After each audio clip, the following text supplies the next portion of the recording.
တို့တွေအားလုံးပဲမင်္ဂလာပါတောက်ကြနေညမှာကံမဲ့အီတလီစီးရီးရဲ့ပွဲစဉ်နောက်ဆုံးပွဲစဉ်တစ်ပွဲဖြစ်တဲ့ဖီယိုတီနာနဲ့အက်တလန်တာပွဲစဉ်လေးကြောင့်ကျွန်တော်သုံးသက်ရွေးချက်ပေးသွားမှာလေးဖြစ်တယ်ပေါ့နော်မသုံးသက်ရွေးချက်ပေးခင်မှာတော့ကျွန်တော်ရဲ့ကိုအားပေးတဲ့ညီကိုတွေရှိခဲ့ရင်တော့ကျွန်တော်ရဲ့ YouTube channel ရဲ့ဒီခေါင်းလောင်းလေးကို subscribe လုပ်ထားဖို့မမေ့ပါနဲ့ပေါ့နော်ဘာကြောင့်လဲဆိုကျွန်တော်ဗီဒီယိုတင်တိုင်းမိတ်ဆွေတို့အနေနဲ့အလွယ်တကူသိရှိနိုင်ပါလေဖြစ်တယ်ပေါ့နော်ဒါကြောင့်မလို့ subscribe လုပ်ထားခြင်းဖြင့်ကျွန်တော်ကိုဝင်ရပေးလို့ရပါတယ်ဖီယိုတီနာနဲ့အက်တလန်တာလက်ရှိဖွင့်လှစ်မှုအနေထားကိုကြည့်ကြရပြီးအက်တလန်တာကအဝေးဘက်ကနေ level ဆက်စားဖွင့်လှစ်လာပြီးဘောပေါင်းဖွင့်လှစ်မှုအနေထားမှာတော့3 plus 40ဖွင့်လှစ်ထားတယ်ပေါ့ဒါကြောင့်မလို့ဘော်ဒီဈေးကတော့ညတ်တော့ပြီမယ်ဂိုးပေါင်းဈေးကတော့အနေနဲ့ပြချနေတဲ့အနေထားကိုကျွန်တော်တွေ့ရတယ်ဖီယိုတီနာကပုံသူတို့ထပ်နေကြနိုင်တဲ့ပုံစံတိုင်းနဲ့4-1-4ပုံစံမျိုးထွက်လာနိုင်ပြီးတော့အက်တလန်တာကတော့3-4-1ပုံစံမျိုးထွက်လာနိုင်တယ်ပေါ့အက်တလန်တာကတော့သူ့ရဲ့တိုက်စစ်ကစားသမားလွန်မှန်းထွက်ပြီးနောက်ပိုင်းမှာတော့တိုက်စစ်အနေနဲ့ကျဆင်းလာတဲ့အခြေအနေတွေလည်းကျွန်တော်တို့မြင်တွေ့ရတယ်ပြီးတော့ဒီနှစ်သင်းရဲ့ထိခိုက်တွေ့ဆုံမှုဟတ်တူကနောက်ဆုံး4ချိန်မှာတော့ဖီယိုတီနာ2ချိန်နိုင်ပြီးတော့အက်တလန်တာက2ချိန်နိုင်ရတယ်ပေါ့နော်နောက်ဆုံးကာရက်ဖောင်ဖီယိုတီနာရဲ့နောက်ဆုံး4ပွဲမှာတော့ဖီယိုတီနာက2ပွဲတည်1ပွဲရှုံး1ပွဲနိုင်ဆိုတော့ရလက်ထွက်ပေါ်လာပြီးဒါတန်းစင်းဆောင်ကလွတ်ဟတဲ့အနေထားကိုကျွန်တော်မြင်တွေ့ရတယ်ပေါ့နော်တန်းစင်းဆောင်ကလွတ်သွားပြီးဖီယိုတီနာကဘာဖြစ်လို့ပေါ်လည်းမရောက်တော့အောက်လည်းမစင်းတော့ဘူးအက်တလန်တာကတော့ဒီနေ့ဒါပေါ့နော်ဒါသူ့ရဲ့အဓိကကစားသမားလွတ်မှန်းထွက်ပြီးနောက်ပိုင်းမှာတော့ခြေစွမ်းနိုင်ငံကျဆင်းတာတိုက်စစ်ပိုင်းမှာနိုင်ငံရုံးကန်နေရတဲ့အခြေအနေတွေကျွန်တော်တွေ့ရတယ်နောက်ဆုံးကားတဲ့ဖောင်၄ပွဲမှာလည်းအက်တလန်တာကတပွဲတာနိုင်ပြီး2ပွဲရှုံးတယ်တပွဲတည်ကြတယ်ပေါ့ဒါကြောင့်မလို့နောက်ဆုံး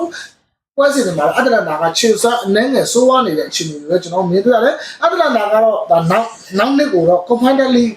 နော်ဝင်သွားတဲ့အနေအထားကိုတွေ့ရပြီးတော့ယူဗာလေးနဲ့ချန်ပီယံလိကတော့မမီတော့တဲ့အနေအထားကိုကျွန်တော်တွေ့ရတယ်။ confidently ဝင်ရောက်ရှိပြန်ရမယ်အတင်းလည်းဖြစ်တယ်ပေါ့နော်။ဒါကြောင့်မလို့ဒီနေ့အဝေးကွင်းမှာတော့ဖီယိုတီနာကိုသူ့ရဲ့ red အနေအထားနဲ့ဆိုတော့ဒါပေးတဲ့ဈေးတန်းလို့လည်းကျွန်တော်မြင်မိတယ်ပေါ့နော်။ပြီးတော့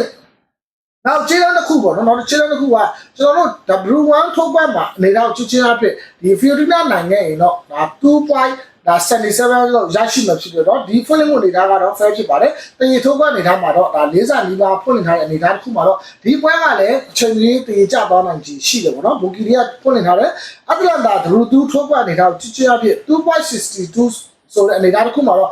ဘူကီရီကအဝေးကွင်းအတလန်တာနိုင်ခဲ့ရင်တော့2ဆကျော်ဖွင့်လှစ်ထားတဲ့အခြေအနေတွေကျွန်တော်တွေ့ရတယ်။အပြန်အလှန် golden ဖွင့်လှစ်မှုအနေထားမှာတော့1.50ဆိုတဲ့အနေထားမှာတော့ဒီပွဲစဉ်ကတော့ဘောနော်ဖီယိုတီနာနဲ့အက်တလန်တာပွဲစဉ်မှာတော့အပြန်အလှန်တွင်းကိုတွေကိုပေးထားတဲ့အနေထားကိုတွေ့ရတယ်ပြီးတော့ဂိုးအောင်ဖွင့်လှစ်မှု3+40ဆိုတဲ့အနေထားတစ်ခုမှာတော့ဒီစီးရီးပွဲစဉ်တွေမှာတော့ဂိုးအောင်ကပြင်းချတယ်လို့ကျွန်တော်မြင်မိတယ်ပုံမှန်စီးရီးဘောနော်စီးရီးပွဲစဉ်တွေမှာတော့ဂိုးအောင်ဖွင့်လှစ်မှုကနှလုံး80ရှုံးနှလုံး90ရှုံး3လုံး